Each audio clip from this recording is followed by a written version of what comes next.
때문에 전 세계가 시끌벅적한데 오늘 이 코로나의 공포에도 수요 예배 참석하신 여러분들을 주의 이름으로 환영하고 축복합니다.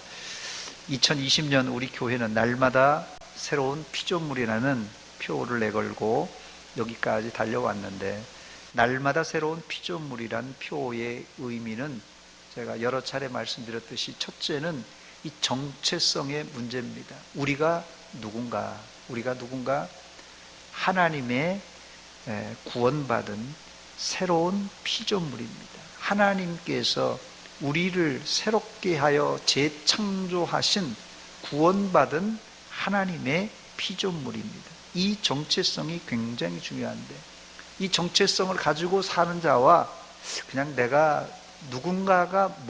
누군지를 모르고 사는 거와는 천양지 차이입니다.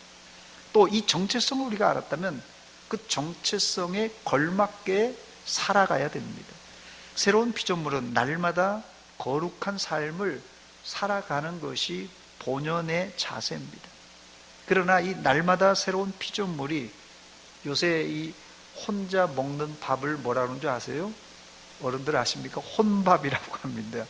혼밥이 유행하는데, 나 혼자 잘 먹고 나 혼자 잘 살다가 천국 가는 사람이 새로운 피조물이 아니라, 하나님과 멀리 떨어진 예수 믿지 않는 사람들에게 복음을 전해서 이들을 하나님과 화해시킬 책임이 우리에게 있습니다.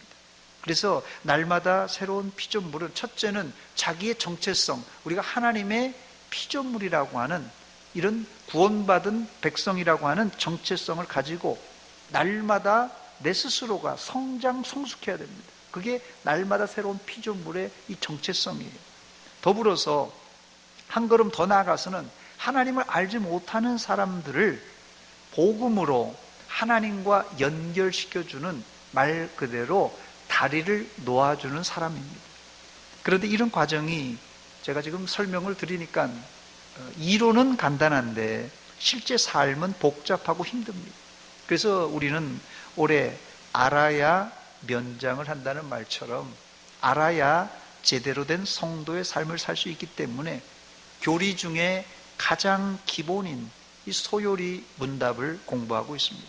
소요리 문답은 쉬운 내용이지만 그 내용은 기독교의 핵심 진리를 담고 있습니다.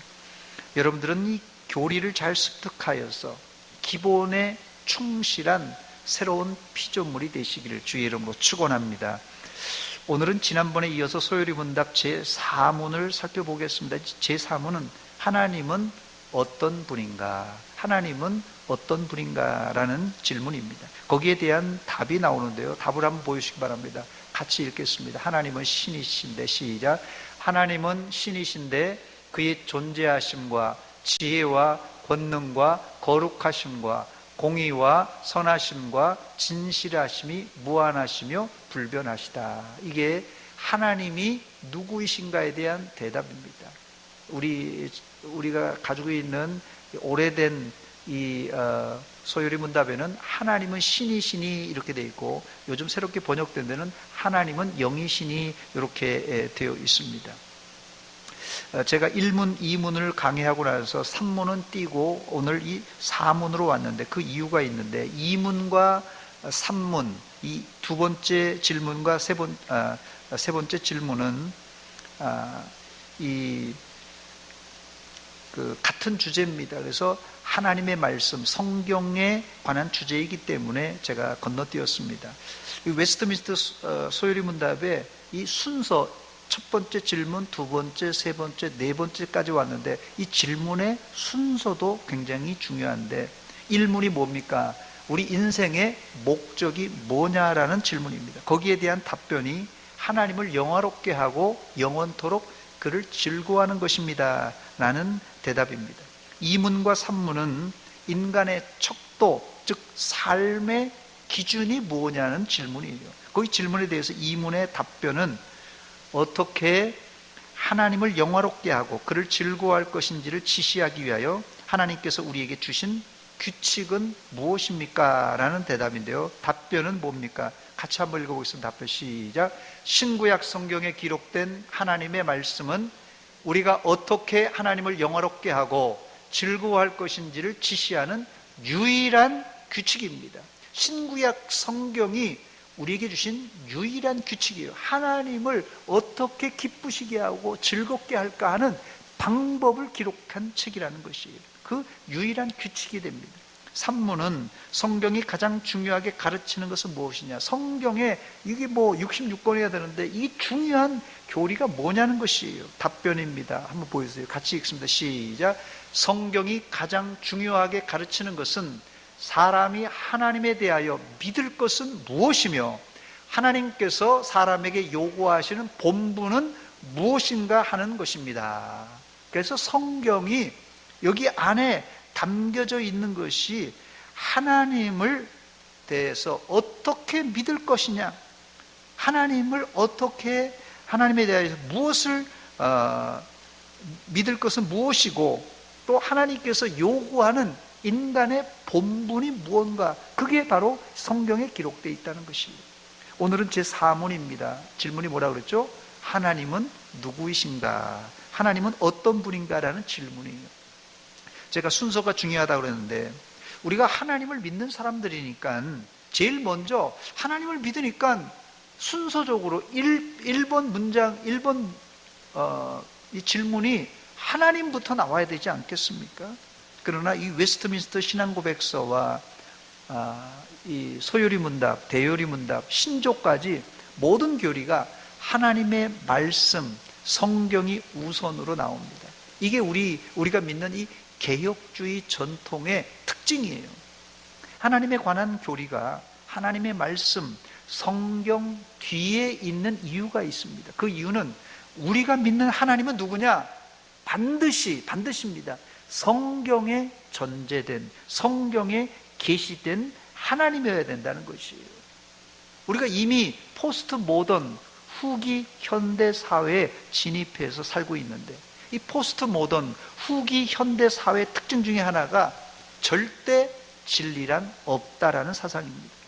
그래서 사람들이 이제는 어느 종교도 자기만 참이라고 진리라고 하지 말고, 종교의 형태는 다르지만 모든 종교의 공통점은 절대자 하나님, 절대자 신을 믿는 것이니 우리가 다 같은 업종에 종사하는 종교인이니 우리 서로 하나 되자, 이런 제안입니다. 한마디로 종교 대통합을 제안한 것입니다. 듣고 보면은 매우 그럴듯한 제안입니다. 그러나 이런 주장은 좀 극단적이지만, 예를 들어서 원숭이, 침팬지, 또 오랑우탕, 또 사람, 뭐 비슷한 공통 분모가 많기 때문에 우리가 그냥 한 통속으로 그냥 영장류라는 이름으로 우리 하나 됩시다, 이런 말과 똑같은 의미입니다.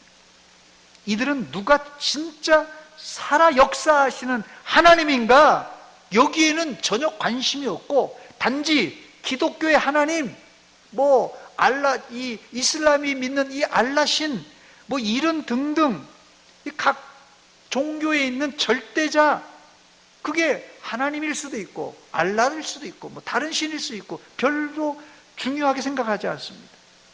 그러니 우리 서로 뭐 그게 다 중요한 게 아니라 그게 다 그거고 절대자가 그거니까 우리 서로 하나 되자, 이렇게 제안하는 것입니다. 귀에 듣기는 매우 달콤한 제안이지만 그 속에는 기독교를 허물어뜨리려는 계략이 숨겨져 있습니다. 다른 종교는 사실은 별로 상관이 없어요. 다른 종교들은 별 상관없습니다만 기독교는 안 됩니다. 사실 이런 제안은 벌써 오래전부터 있었던 제안이에요. 특히 우리나라 정서에서 하나님이 누구신가라는 질문은 상당히 중요합니다. 우리 한국 사람들에게 있어서 하나님이 누군가 이렇게 물어보면, 저는 안 믿는 가정에서 자라났기 때문에 어려서부터 어른들에게 귀신 이야기, 뭐 산신령 이야기, 도깨비 이야기를 많이 듣고 자랐습니다. 우리 요새 학생들도 도깨비 하면 아는 줄 모르겠어요. 도깨비 종류 아세요? 무슨 도깨비? 무슨 뭐 깨비 뭐 요새 나오던데요. 도깨비 종류가 상당히 많습니다. 예, 화장실에 가면 뭐 하여튼 수백 개의 도깨비들이 그려져 있는데, 어쨌든 하여튼 뭐 어려서부터 뭐 어린 아이들 놀리려고 아니면 또 이렇게 무서움을 타려고 이런 산신령 얘기, 도깨비 이야기, 귀신 얘기를 많이 했습니다. 그래서 문제는 뭐가 문제냐면, 교회를 다니면서도 저는 하나님도 그런 뭐 도깨비나 잡신들이나 산신령이나 그런 부류의 신들 중에 하나인 줄 알았습니다. 비근한 예로, 제가 중학교 때부터 교회를 다녔는데, 중학교, 고등학교 때 다닐 때 우리 교회 안에 그때 한참 70년대에 기도 운동이 많이 일어났어요. 그래서 그 당시가 이제 순복음교회가, 서울 순복음교회가, 여의도 순복음교회가 한참 부흥될 때입니다. 그래서 이 순복음의 영향 때문에, 원래 저희 교회는 우리 합동측 장로교라서 또 목사님이 평양신학교 출신이라서 아주 조용조용하게 기도하는 스타일인데, 그때는 조금 이렇게 통성기도도 하고 조금 기도 소리가 커지면서 사람들이 은혜를 많이 받았어요. 그런데 기도를 많이 하시던 권사님들, 집사님들 사이에 철야를, 그때는 뭐 그냥 밤 꼴딱 세우면서 철야를 했습니다. 철야 기도를 하다가 수염이 허옇게 늘어뜨린 산신령을 보았다는 것이에요. 그게 그분이 하나님이라고 이러면서 얘기하는 소리를 들은 적이 있습니다. 우리나라 고유의 신 개념이, 그분들이 예수를 믿어도 그대로 우리 생각 속에 그것이 작동되어지기 때문에 바로 이런 일이 발생하는 것입니다. 아마 이 자리에도 기도하다가 혹은 꿈속에 산신령이 나타나서 뭐 이렇게 얘기하는 소리를 들은 분들이 있을지 모르겠습니다. 혹은 뭐 천사를 만났다든지. 혹시 우리가 믿음이 연약할 때는 뭐 꿈에 뭘 봤다고 하면 신기해 하는데, 이제는 믿음에 굳게 선 성도라면 꿈에 무엇을 봤다, 꿈속에 무슨 음성을 들었다는 신앙에서 벗어나서 하나님의 말씀, 성경 속에서 하나님의 말씀을, 음성을 들으시고 기도하면서 성령의 감동 감화를 받아서 하나님을 인격적으로 만나시기를 주의 이름으로 축원합니다. 오늘 본문은 여러분들이 잘 알듯이 수가성 여인과 예수님의 대화의 마지막 하이라이트 부분입니다. 다른 말로는 우리가 믿는 하나님은 누군가라는 질문이 여기 안에 있어요. 예수님은 모든 사람이 궁금해하는 하나님은 누구인가에 대한 대답을 이 수가성 여인과 이야기를 하면서 마지막 최종적인 결론으로 내려줍니다. 오늘 그것이 본문 24절의 말씀입니다. 같이 읽어보겠습니다. 시작. 하나님은 영이시니 예배하는 자가 영과 진리로 예배할지니라. 아멘. 하나님이 누구인가에 대해서 정확하게 예수님께서 이 수가성 여인에게 가르쳐 주셨습니다. 첫 번째, 하나님은 누구이십니까? 하나님은 누굽니까? 하나님은 영이십니다. 혹은 하나님은 신이십니다. 이렇게 대답해야 됩니다. 하나님은 영이시고 하나님은 신이십니다. 소리문답 3은 대답에도 하나님은 신이신데 그의 존재하심과 지혜와 권능과 거룩하심과 공의와 인자하심과 진실하심이 무한하시고 불변하시다, 이렇게 대답했습니다. 그러면서 하나님을 정의할 때 하나님은 신이시다, 하나님은 영이라, 이렇게 정의하고 있습니다. 신 혹은 영이란 단어는 영어 성경에는 스피릿이라고 되어 있습니다. 스피릿. 또 헬라어로는 푸뉴마라고 되어 있는데요. 바람 혹은 영, 성령, 마음, 영혼, 신, 이렇게 번역될 수 있는 단어입니다. 이 푸뉴마라는 단어가. 특별히 여기 신 혹은 영이란 단어는 하나님은 자의적이시며 자기 결정적 존재라는, 한마디로 해서 인격적인 존재라는 뜻입니다. 하나님은 신이신데, 영이신데 인격적인 분이라는 뜻입니다. 또 영의 특징이 있는데요. 영의 특징은 비물질입니다. 비물질. 그래서 볼 수도 만질 수도 특정할 수도 없습니다. 누가복음 24장 39절에 보니까 내 손과 발을 보고 나인 줄 알라. 또 나를 만져보라. 영은 어떻다고요? 살과 뼈가 없으되, 영은 살과 뼈가 없으되 너희 보는 바와 같이 나는 있느니라 그랬어요. 지금 예수님은 어떤 상태입니까? 부활하셔서 제자들에게 나타나셔서 자기의 몸을 보여주시면서 이런 말씀을 했어요. 부활하신 예수님에게는 이제 볼 수 있는 육신을 가지고 계신데, 그 육신은 우리가 지금 입고 있는 이 육신과는 다릅니다. 한마디로 영광의 몸, 다른 말로는 이것을 신학적으로 부활체라 이렇게 말합니다. 예수님께서 3일 만에 다시 살아나신, 부활하신 후의 몸은 예수님이 33년 동안 살았던 그 몸하고는 다르게 이 부활체로, 그것이 영광의 몸으로 변화된 것입니다. 빌립보서 3장 21절에 보니까 그는 만물을 자기에게 복종하게 하실 수 있는 자의 역사로 우리의 낮은 몸을 자기 영광의 몸의 형체와 같이, 자기 영광의 몸의 형체와 같이, 이것이 예수님이 부활하신 이후에 보여주신 형체입니다. 그렇게 우리도 이제 부활하여 변화될 것이라고 이렇게 예언하셨습니다. 즉 부활체는 현재 인간의 모습인 영과 육의 결합체가 아닌 영광의 몸, 이 영광의 몸으로 이제 새롭게 변화될 것을 지금 예고하고 있습니다.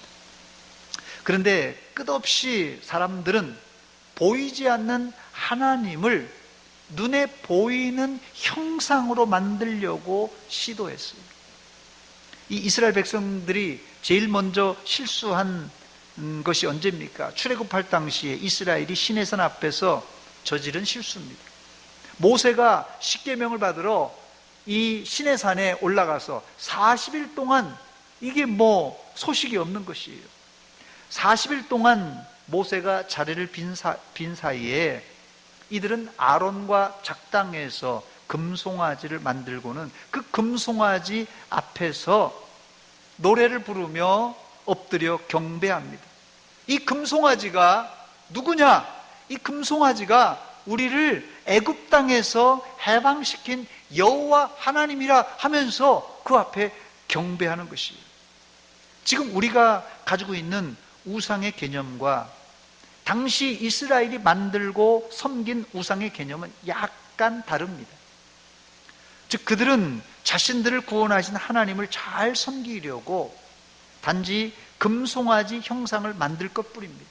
다시 말씀드립니다. 그들은 자신들이 하나님이 안 보이니까 하나님을 잘 믿어보려고 금송아지를 만들고 그 하나님을 섬긴 것입니다. 그것은 결코 잘한 짓이 아니라 하나님을 배반하는 행위입니다. 그러나 이것은 사실 구약시대 내내 우상과의 전쟁이 바로 이런 류의 싸움이었어요. 성경에 우상을 만들지 말라 하면, 왜 사람의 심리가 그렇잖아요. 야 만들지 마 하면은 더 만들고 싶어 하는 게 인간의 본성이 아닌가 싶습니다. 20년 전의 일입니다. 제가 서울에서 부목사로 있을 때인데 서울의 한 중형교회 교회 목사님이, 그것도 우리 합동측 목사님입니다. 그런데 이단으로 이 노회에서, 총회에서 징계를 받고 쫓겨난 적이 있는데, 그 이유가 뭐냐면요, 자신은, 그 목사님이 하는 말이, 자신은 기도할 때 성령 하나님을 눈으로 볼 수 있다. 기도하면 성령 하나님이 탁 내려온다는 거예요. 그게 눈으로 볼 수 있다고 이렇게 호언장담했어요. 심지어 성령님이 강림하시는 사진을 찍어서 사람들을 현혹했습니다. 그게 이제 신문에 났어요. 이제 이단 시비가 걸려서 신문에 난 사진을 봤는데, 밝은 빛이 쫙 하늘에서 내려오는데 거기에 비둘기 현상이, 비둘기인지 뭔지 하여튼 비둘기 현상이 이렇게 내려오는 사진이 보였습니다. 나중에 그 사진은 카메라 조작으로 드러났고, 결국은 그 목사님은 이단으로 정죄돼서 쫓겨났습니다. 금송아지, 구약의 금송아지를 만든 이스라엘과 똑같이 지금도 하나님의 형상을 보려고 하는 유혹이 우리 인간 가운데 있다는 것이에요.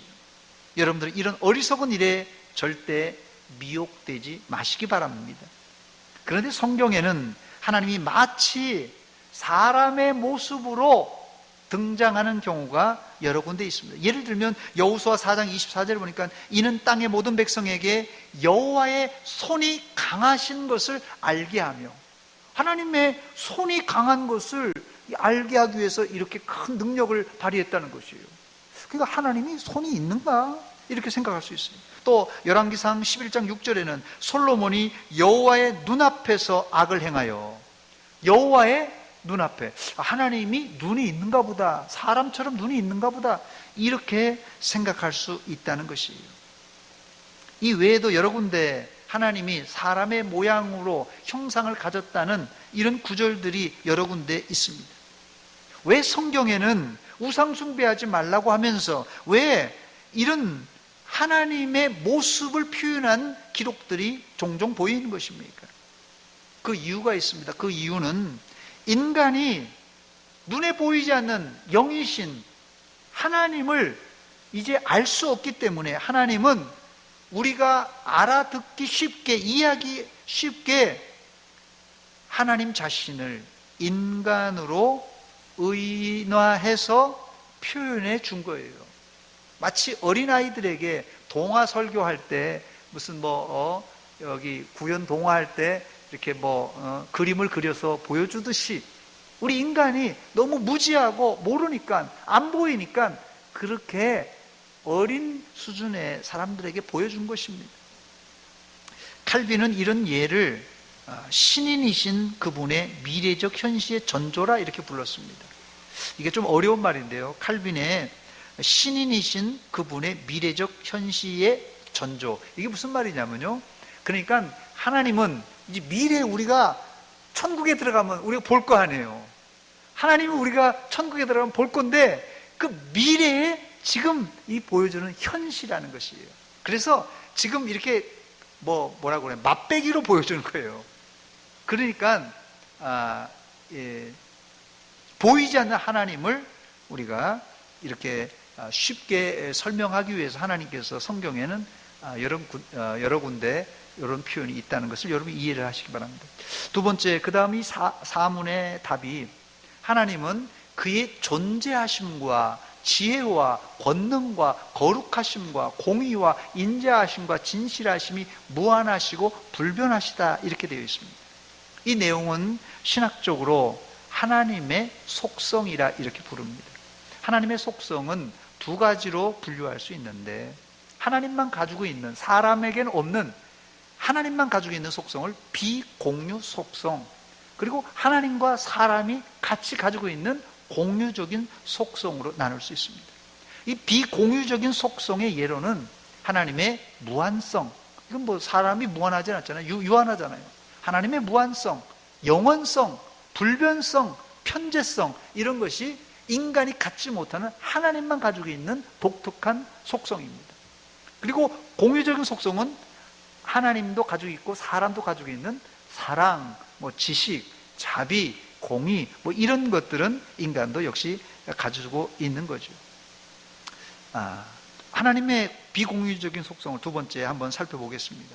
이 비공유적인 속성은 인간에게는 없는 속성이라고 말씀드렸는데, 첫 번째는 하나님은 무한하십니다. 무한하십니다. 하나님은 무한하셔서 측정할 수가 없습니다. 욥기서 11장 7절로 9절인데요. 내가 하나님의 오묘함을 어찌 능히 측량하여 전능자를 어찌 능히 완전히 알겠느냐. 하늘보다 높으시니 내가 무엇을 하겠으며 수월보다 깊으시니 내가 어찌 알겠느냐. 그의 크심은 땅보다 길고 바다보다 넓으니라 그랬습니다. 이게 바로 하나님의 무한성이에요. 무한성. 두 번째는 하나님은 어디든지 계시는 무소부재하신 하나님이십니다. 이것을 하나님의 편재성이라 그랬어요. 하나님의 편재성. 이 omnipresence라고 영어로 있는데, omni라는 단어가 들으면 모두예요. 이 presence는 그냥 현재, 이게 존재하는 건데, omni가 붙으니까 이게 만천지에 다 존재한다, 그런 뜻입니다. 시편 139편 8절로 10절 말씀입니다. 내가 하늘에, 이게 다윗이 고백한 거예요. 내가 하늘에 올라갈지라도 하늘에 거기 계시며 수월에 내 자리를 펼지라도 거기 계시니이다. 또 내가 새벽 날개를 치며 바다 끝에 가서 거주할지라도 하나님은 거기서도 주의 손이 나를 인도하시며 주의 오른손이 나를 붙드시리이다. 이렇게 고백하고 있습니다. 그래서 이것이 하나님의 무소부재한 편재성이다. 이건 사람은 있을 수가 없는 거죠. 세 번째는 하나님은 시간적으로 무한하십니다. 이걸 하나님의 영원성이라 합니다. 하나님의 무한성, 시간의 무한을 갖다가 영원성이라고 말합니다. 왜냐하면 하나님은 시간 안에 갇혀 있는 분이 아니라 시간을 넘어서 심지어 시간을 창조하신 분입니다. 그래서 하나님은 우리가 가진 시계로는 측정 불가능한 영원이란 시간 속에서 존재하는 절대자입니다. 시편 90편 2절에 보니까 하나님은 영원부터 영원까지 주는 하나님이시니이다. 이렇게 고백합니다. 하나님은 창조 전에 존재하셨어요. 시간을 창조하기 전에도 존재하셨습니다. 그렇다면 하나님은 언제부터 언제까지 계십니까? 하나님은 과거적, 그래서 신학적으로 이걸 하나님은 과거적 영원과 또 미래적 영원에 계신 분이다. 이렇게 해요. 과거의 영원 또 미래의 영원에 계신다. 이게 지금 우리가 상상으로는 이해할 수 없는 시간입니다. 이것을 성경은 알파와 오메가, 처음과 마지막이라 이렇게 부르고, 그리고 그냥 사자성어로는 무시무종의 하나님이다. 무시무종, 시작도 없고 끝도 없는 무시무종한 하나님, 이런 뜻입니다. 이게 하나님의 시간의 무한성, 영원성을 말합니다. 네 번째, 하나님은 불변하시는 하나님입니다. 하나님의 불변성입니다. 사람은 변화무쌍합니다. 10년이면 강산도 변한다. 사람은 한 해 한 해 흰머리, 잔주름이 늘어납니다. 어떻습니까? 여러분들은 느끼고 있는지 모르겠는데요. 우리 청년들은 아직 팽팽해서 잔주름이 늘어나는지 없는지 모를지 모르지만, 이제 나이를 30대, 40대, 50대, 60대, 70대 접어드신 분들은 한 해 한 해 흰머리가, 잔주름이 늘어나는 것을 발견할 것입니다. 저도 우연히 20년 전 사진을 보니까 저도 그때는 좀 풋풋한 때가 있었더라고요. 사람은 외모만 변하는 것이 아니라 마음도 변합니다. 마음도 하루에 몇 번이요? 12번도 더 변해요. 예. 변덕쟁이들입니다. 그러나 하나님은 인간이 그렇게 변덕스럽고 변할지라도 개의치 않으시고, 하나님은 언제나 불변하시는, 변하지 않으신 분이십니다. 신학적으로 하나님은 본질과 본성이 불변하시고, 계획과 목적도 불변하시고, 사랑과 은혜에 있어서도 불변하시다, 이렇게 말합니다. 야고보서 1장 17절입니다. 온갖 좋은 은사와 온전한 선물이 다 위로부터 빛들의 아버지께로부터 내려오나니 그는 변함도 없으시고 회전하는 그림자도 없으시니라. 변함이 없으시다 그랬어요. 변함이 없으시고 회전하는 그림자조차도 없는 분이다, 이렇게 말합니다. 이게 바로 하나님의 불변성이에요. 사람을 얼마나 변덕스럽습니까? 그럼에도 불구하고 하나님은 여전하시고 여전히 사랑하시고 여전히 은혜를 베푸십니다. 만약에 하나님이 이랬다 저랬다 조속간에 변한다면, 하나님이 은혜 주셨다가 확 뺏어버리고 구원 주셨다가 확 뺏어버리면 어떡하겠어요? 하나님은 정말 진득하게 우리의 상황에 상관없이 택한 백성이라면 꾸준하게 계속해서 사랑과 은혜를 베풀어 주시는 참 좋으신 아버지십니다. 세 번째, 이 공유적인 속성입니다. 공유적인 속성은 사람과 하나님이 같이 공유하는 그런 속성이라고 말씀드렸어요. 다시 소위를 문답 3은 대답입니다. 하나님은 신이신데, 같이 읽습니다. 그의 존재, 시작. 그의 존재하심과 지혜와 권능과 거룩하심과 공의와 인자하심과 진실함심이 무한하시고 불변하시다. 이 내용을 가지고 이 박형룡 박사는 공유적 속성을 네 가지로 분류했는데, 첫째는 지성적 속성이라고 해서 이 하나님의 지식과 지혜, 이걸 지성적 속성이라고 했습니다. 두 번째는 도덕적 속성이라고 했는데요. 하나님의 거룩, 의, 선, 사랑, 은혜, 긍휼, 인내, 이건 다 지금 하나님과 우리가 같이 공유하는 속성입니다. 세 번째는 주권적 속성이라고 해서 하나님의 의지와 전능하심, 그 다음에 네 번째는 유복적 속성이라고 해서 복과 하나님의 영광으로 분류했습니다. 물론 이런 분류는 지금 박경공 박사는 이 네 가지로 분류했지만 어떤 분은 세 가지로, 두 가지로 이렇게 분류하는 학자들마다 약간씩 차이가 있습니다. 또 엄밀하게, 사실은 엄밀하게 말씀드리자면 인간이 하나님과 공유하는 속성일지라도, 지금 하나님은 지혜의 신이고 지식의 신이에요. 사람도 역시 지혜와 지식이 있잖아요. 그러나 하나님의 지혜와 지식과 인간의 지혜와 지식, 여러분, 이게 어떻게 동등할 수 있겠어요? 흉내는 낼 수 있지만 하나님의 지혜와 지식과 인간의 지혜와 지식은 아무리 공유적인 속성, 같은 그런 지식을 가지고 있을지라도 이게 수준차가 천양지 차이란 말입니다. 그래서 그럼에도 불구하고 우리는 감사한 것은 하나님의 형상으로 우리가 지어졌기 때문에 하나님의 지혜와 지식을 부분적으로도 알 수 있는 그런 존재입니다. 그래서 조금이라도 교집합, 합집합이 있는 거예요. 하나님과의 이 속성 속에서. 이 부분적으로 안다는 말은 예를 들자면 이런 겁니다. 원숭이나 고양이가 하나님의 존재를 인식하고 하나님의 지혜와 지식을 조금이라도 흉내낼 수 있겠습니까? 조금도 불가능합니다. 그러나 사람은 달라요. 사람은 하나님의 형상으로 지음받았기 때문에 부분적으로나마 하나님의 지혜와 지식을 경험할 수 있다는 말입니다.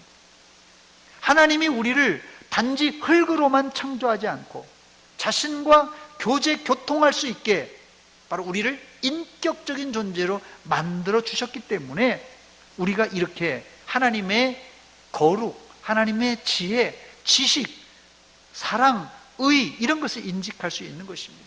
이게 얼마나 감사한 일인지 모릅니다. 이제부터 여러분들은 하나님을 믿지 않는 사람들에게 하나님을 소개할 때 하나님은 수염이 길게 늘어뜨려진 산신령과 같은 분이다, 이렇게 대답하지 마시고, 하나님은 영이시고 하나님은 신이신데 인간이 가지고 있지 않는 비공유적인 속성, 즉 영원, 무한, 전능, 무소부재하신 분이시고 또 공유적인 성질인 자비, 사랑, 지식, 지혜, 그리고 거룩하신 분이라, 이렇게 설명하면 아마 100점짜리 질문일 것입니다. 하나님이 누구냐 설명하려면 이게 참 곤란해요. 하나님은 영이십니다. 이게 전제적인 것이에요. 눈에 안 보인다는 거예요. 만져볼 수 없다는 것이에요. 측정할 수 없다는 것이에요. 그럼에도 불구하고 하나님이 인격적이라서 비공유적인 속성, 공유적인 속성을 다 가지고 있는 분이다, 이렇게 말씀하면 됩니다. 말씀을 마칩니다. 하나님이 누구냐에 대해서 오늘 살펴보았는데, 하나님이 누구냐라는 질문은 아담과 하와가 에덴 동산에서 쫓겨난 이후에 제기된 인간의 궁금증이에요. 아담과 하와는 하나님을 보고 살았기 때문에, 에덴 동산에서 하나님과 대화하고 살았기 때문에 하나님이 궁금하지 않아요. 매일 하나님 보는데. 그런데 이 에덴 동산에 쫓겨난 이후 인간은 하나님 보지를 못하잖아요. 아담과 하와처럼. 그래서 인간에게 궁금증이 생긴 것이에요. 하나님은 그 인간의 궁금증을 풀어주시려고 구약엔 천사의 모습으로 직접 나타나시기도 하고, 아니면 천사를 보내든지 아니면 선지자를 동원하여서 자신을 계시하고 드러내 보이셨습니다. 그러나 이런 방법도 사실 감칠라는 방법이라서, 아예 하나님은 신약시대에는 자신의 분신인 자기와 똑같은 자기의 아들을, 이제 예수 그리스도를 이 땅에 보내심으로 자신을 완전히 사람들에게 드러내셨습니다. 공개하셨어요. 그럼에도 불구하고 인간의 완악함은 하나님의 아들 예수를 알아보지 못하고 십자가에 매달아 죽이고 말았습니다. 그래서 하나님은 지금 이 시간에 우리에게는 새로운 방법으로, 이 성경이라는 독특한 방법으로 자신을 드러내고 보여주십니다. 그러므로 지금 시대에 우리는 하나님을 보고 싶은 분이 있다면 무슨 희한한 환상을 통하여 무슨 뭘 들으려고 그러지 마시고, 하나님을 가장 확실하게 알 수 있는 방법은 성경을 통해서입니다. 성경 안에 하나님의 모습과 하나님의 성질과 하나님의 속성이 아주 자세하게 기록되어 있습니다. 그러므로 하나님을 아시려면 성경을 읽으시고 함께 기도하시기 바랍니다. 그럼 여러분의 영안이 열려져서 우리가 꼭 산신령 같은 하나님이 아닐지라도 하나님을 느끼게 됩니다. 하나님을 만나게 돼요. 하나님을 느끼고 하나님을 만난 사람의 눈에는 눈물이 흐르고 가슴에는 뜨거운 불이 일어나고 우리의 심령에는 하나님의 거룩한 영으로 충만하여서 하나님의 일을 하게 되는 것입니다. 오늘 여러분, 우리가 하나님을 알고 제대로 알고 믿는 사람이 있는가 하면, 하나님을 그냥 허상으로 아직까지도 이 산신령처럼 그냥 수염이 허연 할아버지로 알고 있는 사람이 있어요. 답답한 노릇입니다. 여러분들은 오늘 말씀 이 소위로분다 사문에서 하나님은 누구입니까? 하나님은 누구입니까? 라는 대답에 이제는 여러분들이 산신령입니다, 뭐다 어떻다 대답하지 마시고, 우리가 한번 사문을 한번 답을 제가 문제를 읽겠습니다. 여러분이 한번 답을 읽어주시기 바랍니다. 제가 사문을 읽습니다. 하나님은 누구이십니까? 시작. 그의 존재하심과 지혜와 권능과 거룩하심과 공의와 인자하심과 진실하심이 무한하시고 불변하시다. 이렇게 대답하셔야 됩니다. 이게 지금 사실은 우리가 영어로 된 걸 번역해서 조금 이게 나열이 좀 어려운데요. 지금 우리가 사문에서 대답은 하나님은 영이십니다라는 전제 아래서 아까 제가 얘기한 대로 두 가지 부류로 비공유적인 속성과 공유적인 속성. 그래서 비공유적 속성은 신만 가지고 있는, 하나님만 가지고 있는 영원성, 불변성, 무소부재성 이런 것을 얘기하는 것이고, 또 공유적인 속성은 우리 인간도 가지고 있는 지혜, 지식, 또 선, 사랑, 이런 긍휼, 이런 은혜, 이런 것을 지금 말하는 것입니다. 그래서 하나님이 어떤 분이냐? 그래서 이걸 한마디로 얘기하자면 하나님은 영이시며 인격적인 존재라. 그 인격적인 속성 안에는 이런 두 가지 부류의 속성이 있습니다. 이렇게 여러분들이 대답하면 좋겠습니다. 같이 기도하겠습니다. 하나님 우리 아버지, 우리가 하나님을 믿노라 하면서 광야에서 시내산 앞에서 금송아지를 만들었던, 우상 숭배했던 이스라엘처럼 우리가 우매하게 우리 조상들이 내려왔던 산신령이나 도깨비나 귀신으로 우리가 착각하고 믿을 적이 많이 있습니다. 이제 성경에 계시된, 성경에 기록된 그 하나님을 믿게 하시고 그 하나님을 섬김으로 말미암아 우리가 옳게 하나님을 따라가게 하여 주시옵소서. 예수님의 이름으로 기도하옵나이다. 아멘. 찬송가 304장입니다.